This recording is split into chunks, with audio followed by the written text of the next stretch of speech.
अस्सलाम वालेकुम नाज़रीन, मैं हूं यासिर जलाल। आप देख रहे हैं आपका अपना फेसबुक पेज और यूट्यूब चैनल। पंजाब की सियासी शतरंज पर नई चालें चलनी शुरू हो चुकी हैं।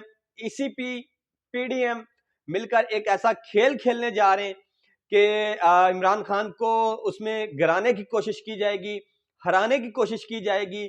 लेकिन अब जो सियासी शतरंज पर जो नई चालें चली गई हैं पीडीएम के जानिब से, उस पर आज के इस व्लॉग में बात करूंगा और आपको बताऊंगा कि किस तरह से जरदारी के दूसरे बेटे को पंजाब का निगरान वजीर आला लगाने के लिए सारी कुव्वतें, सारी तवानाइयां सर्फ की जा रही हैं। और इसके साथ साथ मेरे पास आपके लिए खबर है। आज एक बड़ी अहम मुलाकात हुई है। पाकिस्तान के दो बड़े अदारों की जो सरबराहान हैं उनकी आधे घंटे की मुलाकात हुई है। इस मुलाकात के हवाले से आपको बताऊंगा इस व्लॉग में। और फिर सिंध की सियासी सूरत हाल, कराची के बलदियाती इंतखाबात, पिछले 3 दिन से खबरों में उनके हवाले से कुछ ताज़ा अपडेट्स आई हैं। पीपल्स पार्टी ने जिस तरह से जुर्लू फेर कर पहली पोजीशन हासिल की है, अब वो सारी चोरियां पकड़ने हो रही हैं। जो इलेक्शन कमीशन ने पीपल्स पार्टी के साथ मिलके कराची के अवाम के मैंडेट पे डाका डाला है, अब वो रंगे हाथों पकड़े गए।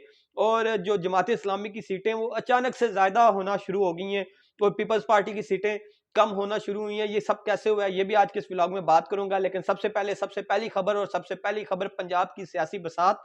इस वक्त लाहौर में तमाम सियासी दिमाग, तमाम के तमाम सियासी दिमाग पूरी तवानाइयां सर्फ कर रहे हैं कि किस तरह से जमान पार्क में बैठे हुए उस शख्स को हराया जाए जो अकेला, जिस पूरे मुल्क की सियासत जिस एक अकेले शख्स के गिर्द घूम रही है, उसको कैसे हराया जाए।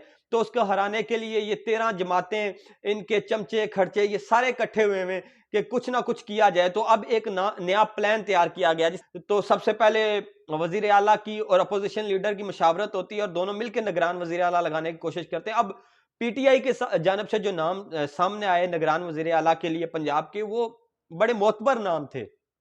ऐसे नाम थे कि खुद पीडीएम वाले ये कह रहे थे कि इमरान खान ने जो नाम दे दिया, हमें इन पे कोई इतराज नहीं है, कोई ऐसा इतराज है ही नहीं कि हम इन पे करें, लेकिन हम अपने नाम देंगे। अब क्या हुआ कि उन्होंने अपने नाम दे दिए। और अपने नाम क्या दिए, वो कहते ना ख्वाजे दा गवाह डड्डू, ते उन्होंने अपने डड्डू मैदान चो उतार दिते ने। ते जो नाम दिए पीडीएम ने इस वक्त, नून लीग ने, वो हैं अहद चीमा साहब। अहद चीमा साहब शहबाज शरीफ के साथ नैब की पेशियां भुगतने वाले अहद चीमा साहब। और दूसरा नाम दिया मोहसिन नकवी साहब का, जिनके बारे में हाल ही में मौलाना सलाई साहब ने ट्वीट किया है कि वो किसी के बेटे हैं, किसी के रिश्तेदार हैं और किसी को चाचा मामा बनाई फिरते हैं। तो वो उनकी सियासी वाबस्तगियां भी लोगों को बड़ी बखूबी पता है। तो मोहसिन नकवी साहब का नाम आया, अहद चीमा साहब का नाम आया। अब ये नाम क्यों सामने आया, ये सारा खेल क्या खेला जा रहा है। जब वजीर आला, जो साबका वजीर आला है परवेज इलाही साहब, और अपोजिशन लीडर हमजा शहबाज साहब किसी एक नाम पर मुतफिक नहीं होंगे, जो कि मुतफिक होते हुए नजर नहीं आ रहे, क्योंकि 2 रोज गुजर चुके हैं, आखिरी रोज शुरू होने वाला है। तो अगर 3 दिन में ये मुतफिक नहीं होते किसी नाम पे, तो फिर मामला जाएगा पार्लिमानी कमेटी के पास। अब ये तो मुतफिक होने वाले नहीं है, क्योंकि आज पीटीआई के लोगों ने बड़े वाज़ेह अंदाज में तरदीद कर दिया कि हम इन लोगों को वजीर आला लगाएंगे। ये जो इनके अपने चमचे खर्चे, इनको तो कभी वजीर आला नहीं लगाएंगे, निगरान वजीर आला। और निगरान वजीर आला का बड़ा अहम किरदार होता है, साफ शिफाफ इलेक्शन करवाने होते हैं। अगर नजम सेठी जैसे वजीर आला आ जाए तो फिर 35 पंक्चर लगते हैं। तो अगर नए इलेक्शन में 35 पंक्चरों से बचना है तो फिर निगरान वजीर आला भी कोई गैर जानबदार शख्स होना चाहिए, जिस तरह के पीटीआई के नाम थे जिन पर नून लीग को का भी ये कहना था कि वो गैर जानबदार थे। अब इन्होंने जो 2 नाम दिए, अब मामला जाता हुआ नजर आ रहा है पार्लिमानी कमेटी में। जो साबिक स्पीकर हैं वो बनाएंगे पार्लिमानी कमेटी, सुल्तान खान साहब। और उसमें 3 लोग होंगे अपोजिशन की जानब से, 3 लोग होंगे हुकूमत की जानब से, 6 लोगों की कमेटी बनेगी और इन्हीं 5 नामों पर बहस होगी। यकीनन पीटीआई अपने 3 नामों से फिरने वाली नहीं और नून लीग अपने इन 2 नामों से फिरने वाली नहीं, क्योंकि प्लान जो है वो ये तैयार किया गया है कि मामला जाए इलेक्शन कमीशन ऑफ पाकिस्तान के पास। क्योंकि जब पार्लिमानी कमेटी 3 दिन में ये निगरान वजीर आला नहीं लगा सकेगी, क्योंकि डेडलॉक बरकरार रहेगा। जो 2 नाम इन्होंने दिए वो तो किसी सूरत भी काबिल कबूल नहीं है निगरान वजीर आला के लिए, तो डेडलॉक होगा। जब डेडलॉक होगा तो मामला जाएगा इलेक्शन कमीशन ऑफ पाकिस्तान के पास। और ये है सारी गेम। जब इलेक्शन कमीशन ऑफ पाकिस्तान 48 घंटों में फैसला करेगा कि इस पंजाब का निगरान वजीर आला कौन होगा, तो फिर आपको पता है कि ईसीपी के फैसले कैसे होते हैं।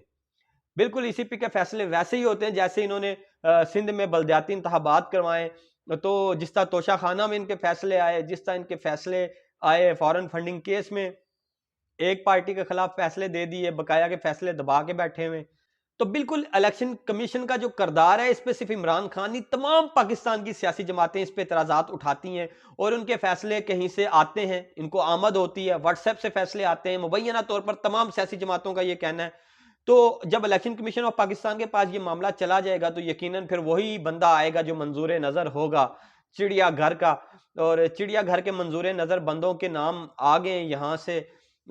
एक आसफ अली जरदारी साहब के बेटे, मुंह बोले बेटे, दूसरे बेटे मोहसन नकवी साहब और दूसरे शहबाज शरीफ साहब के दस्ते रास्त फ्रंट मैन आहद चीमा साहब हैं। तो बड़े चुन के नाम निकाले इन्होंने। तो अब इन दोनों में से किसके नाम कुराए फाल निकलेगा ये फैसला करना है इलेक्शन कमीशन ऑफ पाकिस्तान ने। इलेक्शन कमीशन ऑफ पाकिस्तान के फैसले कहां से आते हैं वो आपको पहले से ही पता है। एक बड़ी अहम मुलाकात हुई आधे घंटे की, उसका तमाम तर सियासी सूरत हाल जो डेवलप हो रही है इस मुल्क के अंदर उससे बड़ा गहरा तल्लक है।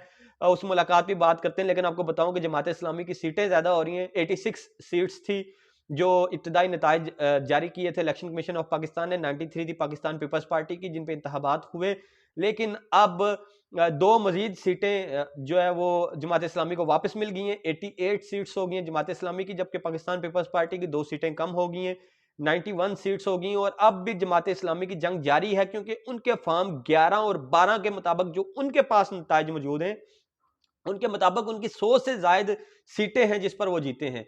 जबकि जो इलेक्शन कमीशन ने रिजल्ट जारी किया है उसमें उन्होंने पीपल्स पार्टी को एडजस्ट किया है ताकि उनकी पहला नंबर हो। लेकिन कराची में मेयर हाफिज नईम साहब भी बनते हुए नजर आ रहे हैं। और जिस तरह से ये रिजल्ट्स तब्दील होना शुरू हुए क्योंकि उन्होंने प्रेशर दिया, एक उन्होंने गर्म हवा दिया इलेक्शन कमीशन ऑफ पाकिस्तान को एहतजाज करके, तो मुझे नहीं लगता कि अब इस प्रेशर के सामने ज्यादा देर वो टिकेंगे और मजीद सीटें आएंगी। जमात इस्लामी की मजीद सीटें उनको वापस मिलेगी जो उनसे छीनी गई हैं झुरलू फेर कर। तो उससे जो है वो मेयर के इंतखाबात में उनको मजीद फ़ायदा होगा और सूरत हाल कराची के जो नताइज उनमें तब्दील होगी। उसके अलावा आज इलेक्शन कमीशन ऑफ पाकिस्तान के सरबरा और चीफ जस्टिस ऑफ पाकिस्तान की मुलाकात हुई है। आधे घंटे की ये मुलाकात थी। बताया ये गया है कि इसमें आईनी और कानूनी मामलात पर सीर हासिल गुफ्तगू हुई है। ये आईनी और कानूनी मामलात क्या थे इस हवाले से कोई खबर सामने नहीं आई। मैंने अपने ज़राए से रब्ता किया है कि वो मुझे बताएं, इस्लामाबाद में मौजूद मेरे ज़राए, कि ये खबर क्या है, मुलाकात क्यों हुई है, इसके पसे पर्दा मकासद क्या है। जैसी मुझे मजीद इतलात आती हैं तो आपका अगले व्लॉग में वो सारी इतलात दूंगा। अब तक के लिए इतना ही। वीडियो पसंद आई, फेसबुक पर देख रहे हैं तो लाइक और फॉलो कीजिए, यूट्यूब पर देख रहे हैं तो सब्सक्राइब कीजिए। मुझे इजाज़त दीजिए। अल्लाह हाफिज़।